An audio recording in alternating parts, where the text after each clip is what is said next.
বহু অপেক্ষাৰ অন্তত যোৱা 1 এপ্ৰিলত বিহালীৰ পৰাই আৰম্ভ কৰিলে অসম চৰকাৰৰ মহিলা উদ্যমতা আঁচনি ধন প্ৰদান কাৰ্যসূচী। বিহালীৰ পৰা আৰম্ভ হোৱা এই আঁচনিৰ পৰা বঞ্চিত একাংশ মহিলা বহু কষ্ট কৰাৰ পিছতো আঁচনিৰ ধন লাভ নকৰাত মানসিকভাৱে ভাঙি পৰিছে মহিলাসকল।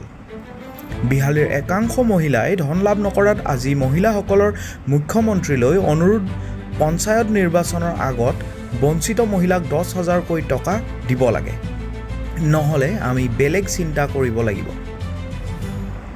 এই মন্তব্য বঞ্চিত মহিলাৰ।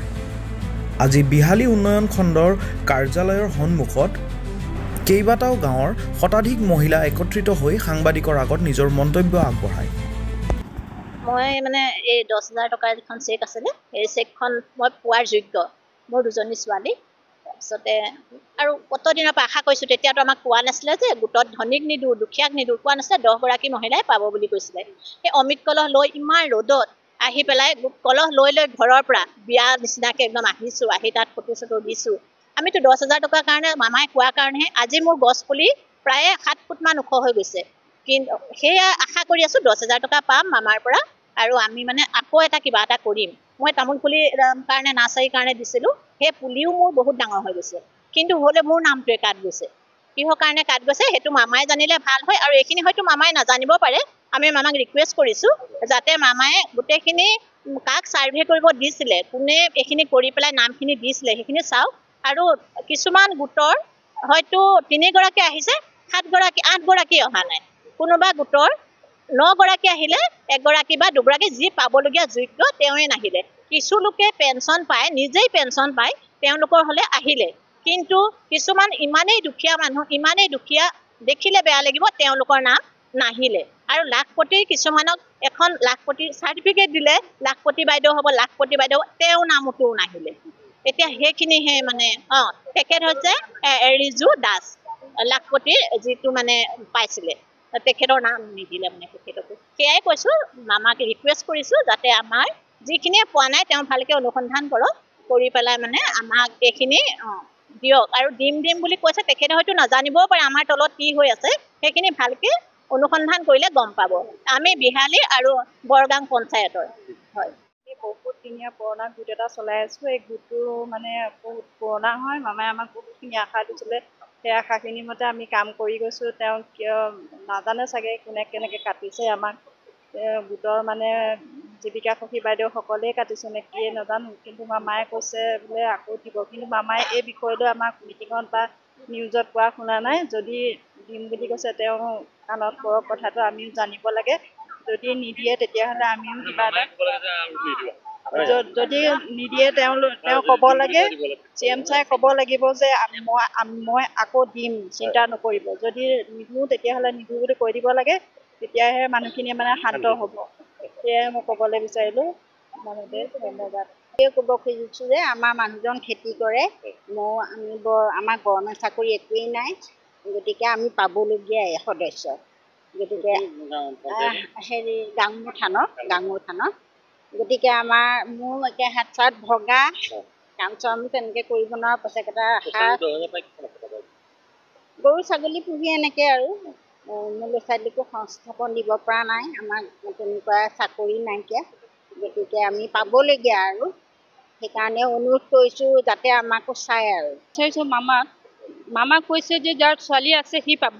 মোৰ 2টা ল'ৰা আছে, মোৰ 2টা ল'ৰা এতিয়া মোক চলাই আছে না, মই 2টা ল'ৰাক মই চলাই আছোঁ। মই মানিলোঁ মোৰ হাজবেণ্ডৰ যিমান আছে, কিন্তু মই এটা মহিলা, মই সমানে গোটত দৌৰি আছোঁ। যিমান মহিলা আছে আমি চবেই মহিলা, যেতিয়া কৈছে আমি তেতিয়া চাইন মাৰিব গৈছোঁ, আমি কাগজ জেৰেক্স কৰিছোঁ। ইমান আমি চব কৰাৰ পাছতো এজনে পালে এজনে নাপালে আমাক কিমান দুখ লাগিছে। আমাক আকৌ ঘৰৰ পৰা ওলাই যাব দিব জানো? আমি মামাক কি বুলি ক'ম বা আমাৰ ঘৰৰ হাজবেণ্ডক কি বুলি ক'ম যে আমি আকৌ গোটত যাম বুলি আমাক যাব দিব? আমি এটা ঘৰৰ মহিলা, আমি কাম কাজ এৰি আমি মামা যেতিয়া য'ত কৈছে আমি তাতে গৈছোঁ। ইমান কিবা কৰাৰ পাছতো, ইমান কাগজ জেৰেক্স কৰিছোঁ, ইমান বস্তু পুলি কিনি ৰুইছোঁ, চব হোৱাৰ পাছতো আমি একো নাপালোঁ। এতিয়া আমি ঘৰত যাই, এতিয়া আমি ইয়াতে আহিছোঁ, ব্লকত আহিছোঁ, আমি সৰু সৰু ল'ৰা ছোৱালী এৰি আমি ইয়াতে আহিছোঁ। এতিয়া আমি ঘৰত গ'লে আমাৰ মতাই সুধিব তোমালোকে কি ক'লে ছাৰ, আমি কি উত্তৰ দিওঁ? সেইটো আমাক ছাৰক লাগে। যদি আমাক ভোটৰ আগত যদি আমাক কিবা এটা উপায় কৰি দিয়ে তেতিয়াহ'লে আমি তাৰ কাৰণে ভাবিম, আৰু যদি নিদিয়ে তেনেহ'লে আমি আমি পাছত আমি কিবা এটা বেলেগ ব্যৱস্থা ল'ব লাগিব। আমি 10,000 টকাৰ পৰা বঞ্চিত হৈছোঁ। আমি পাবলগীয়া যোগ্য। আমি বহুত ঘূৰি পকি যিমানখিনি আমাৰ পকেটৰ পইচা খৰচ হৈছে, আমি জেৰক্স কৰা, কিবা কৰা, লৈ যোৱা তলৈ যোৱা নামত বহুত পইচা খৰচ হৈছে। সেইখিনিতো আমাক লাগেই, আৰু আমি পাবলগীয়া। আমি জনাবলৈ বিচাৰিছোঁ যে নোপোৱায়ো পাইছে, চাকৰিয়ালে পাইছে, 7টা ল'ৰা-ছোৱালী থকাই পাইছে। আমাৰতো তেনেকুৱা নহয়, আমি পাব লগা যোগ্য। গতিকে আমি হিমন্ত বিশ্ব শৰ্মালৈ এইটোৱে জনাইছোঁ যে আমি পাব লাগে। আমি বিহালী, হয়, বিহালী গাংগঠান বহুত আছে, নোপোৱা গোটেইখিনিয়ে আছে। নহয়, বহুত অঁ, আৰু আহিব লগা আছে। মানে গোটেই 10জনী আছে ধৰক, 9জনীয়ে পাইছে, এজনী পোৱা নাই, তেনেকুৱা আহিছে তেওঁলোক। আমি পাব লাগিব মানে আমাৰ কোনো চৰকাৰী চাকৰি নাই। সন্তান 2টা সন্তান, 3টা সন্তানৰ ওপৰত নিদিওঁ বুলি কৈছে, কিন্তু মোৰ 2জনী ছোৱালী, আমাৰ চৰকাৰী কোনো চাকৰি নাই। সেইকাৰণে আমি ছাৰক অনুৰোধ কৰিছোঁ যে আমি মোৰ নামটো সুদীপা বৰদলৈ, মই গাঁও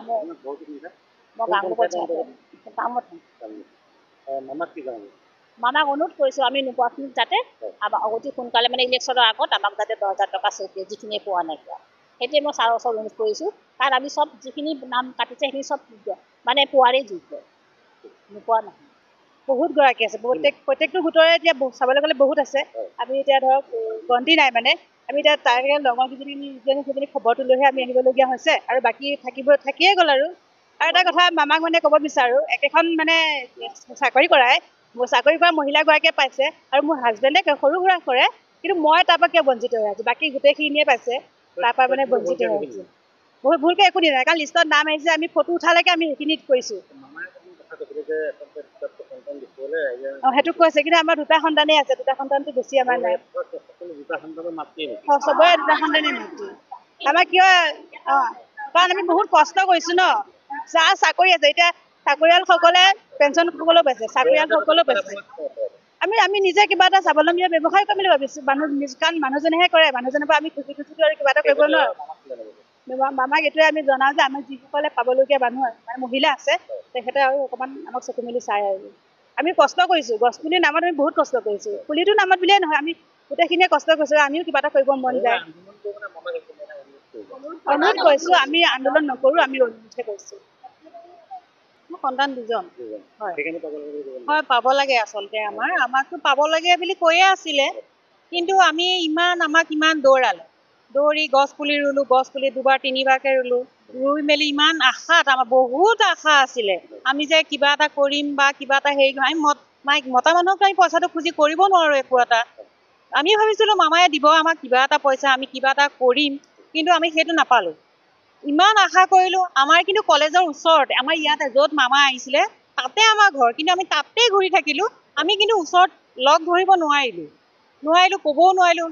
সেইকাৰণে আমি ইয়ালৈ আহিছিলোঁ, আমাৰ অফিচলৈ আহিছিলোঁ, ব্লক অফিচলৈ। কিন্তু ব্লক অফিচত আমাক কোনো হেৰি নকৰিলে। আহিব কৈছে, কিন্তু মামাইতো আমাক কোৱা নাই যে আহিবই, পইচাটো আহিবই। আমি এবছৰকৈ ৰ'লোঁ, ৰোৱা স্বত্তেও আমি আকৌ কিয় আমি ৰৈ থাকিম বাৰু, কওকচোন? আমি বহুত দিন অপেক্ষা কৰিছোঁ, কিবা এটা পাম বুলি বা কৰিম বুলি। মামাই আমাক কৈছিলে ন, আপোনালোকে পইচাটো পালে হাজবেণ্ডক নিদিব, নিজে কিবা এটা কৰিব। এতিয়াতো হাজবেণ্ডে আমাক কৈছে ন, ক'তা তোমাৰ মামা পইচাটো তোমালোকে নাপালে বোলে, পাবলগীয়াখিনিয়ে পালে, আৰু তোমালোক বোলে চাকৰি নকৰাখিনিয়ে নাপালে। সেই কথাটো মামাই কৈছিলে। অনুৰোধ আমাৰ মানে পাবলগীয়াটো দিয়াটো ভাল, আৰু ভাল পাওঁ। নহ'লে দিলে আমাক সোনকালে দিয়ক, যে ইলেকশ্যনৰ আগত দিলে আমি ভাবিম যে আমাক দিব বুলি। যদি আমাক ইলেকশ্যনৰ পিছত দিম বুলি ভাবিছে, তেতিয়া আমাৰ বেয়া হ'ব। আৰু আমি আন্দোলনটো নকৰোঁ, হ'লেওতো আমাৰ বেলেগ ল'ম আৰু কি কৰিম আৰু। কিন্তু আমাক যদি কিবা এটা কৰে, মানে এই ইলেকশ্যনৰ আগতে যদি দিয়ক। তাৰপিছততো আমাৰ মহিলা বহুত আছে, কিন্তু এতিয়াতো বহুত কম আহিছে, আৰু বাকী মানুহ অহাই নাই। কিমান বুলি ক'ব নোৱাৰি, বহুত।